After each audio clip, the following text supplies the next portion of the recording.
네, 이른바 강남 묻지마 살인 사건은 여성 혐오가 아니라 정신질환 때문에 일어난 것이라고 경찰이 열흘 만에 최종 결론을 내렸습니다.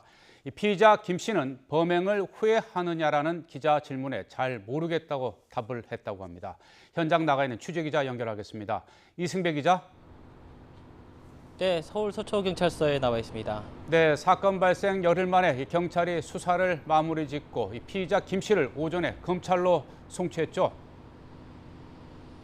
네, 맞습니다. 강남 묻지마 살인 사건의 피의자 김모 씨는 오늘 오전 8시 반쯤에 검찰 송치 전에 취재진과 마지막으로 만났습니다. 김 씨는 이 자리에서 피해자들에게 정말 죄송하다는 말을 다시 한번 남겼습니다. 하지만 범행을 후회하느냐라는 기자들의 질문이 있었는데요. 이 질문에는 잘 모르겠다면서 즉답을 피했습니다. 피의자 김모 씨의 말을 들어보시겠습니다. 범행을 후회하시나요? 어떠세요? 뭐 그런 질문에 대해서는 뭐 잘 모르겠습니다. 예. 후회 안 하시는 거나요? 아니요, 그거는 뭐 저는 뭐 이제 뭐 그 피해자 그분에 대해서만 제 뭐 개인적인 의견을 뭐 진술한 거고요. 뭐 다른 부분에 대해서는 뭐 저도 인간이고 그러니까 좀 나름대로 마음에 좀 그런 부분들 같은 거는 좀 있는 것 같습니다. 김 씨는 짧게 답변을 마친 뒤에 곧바로 호송차를 타고 검찰로 향했습니다. 오늘도 표정의 변화는 없었습니다. 이 사건이 발생한 게 17일 날 새벽이니까요. 오늘까지 열흘 만에 경찰 수사가 모두 마무리되고 이 사건은 검찰로 넘겨지게 됐습니다. 네, 이제 검찰에서 또 수사를 할 텐데요. 이번 사건을 놓고 여성 혐오다, 아니다 여러 가지 논란이 끊이질 않았는데 경찰은 결국 정신질환에 따른 범죄라고 결론을 내렸죠. 네, 그렇습니다. 경찰은 이 송치가 끝나자마자 곧바로 브리핑을 열었습니다. 최종 경찰 수사 결과를 발표하는 자리였는데요. 오늘도 역시 그전에 발표했던 내용과는 크게 다르지 않았습니다. 근데 이번 사건이 여성 혐오가 아니라 정신질환에 따른 묻지마 범죄라는 것입니다.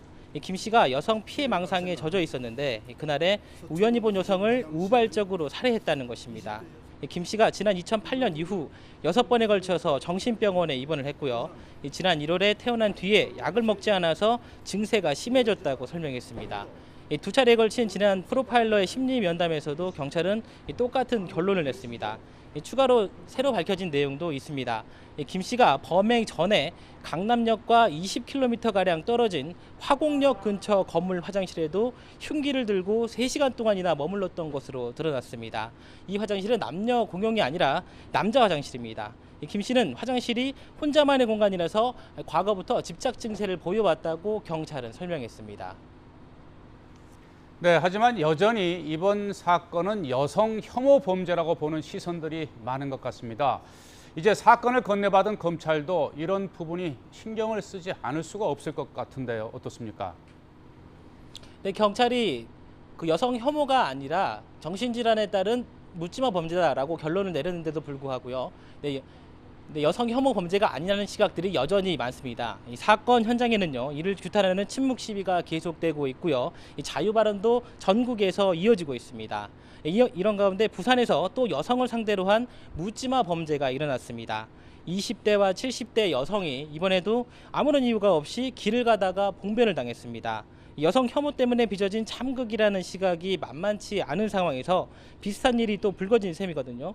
이 검찰이 앞으로 추가 조사에서 어떤 결론을 낼지 관심 있게 지켜봐야겠습니다. 지금까지 서울 서초경찰서에서 YTN 이승배입니다.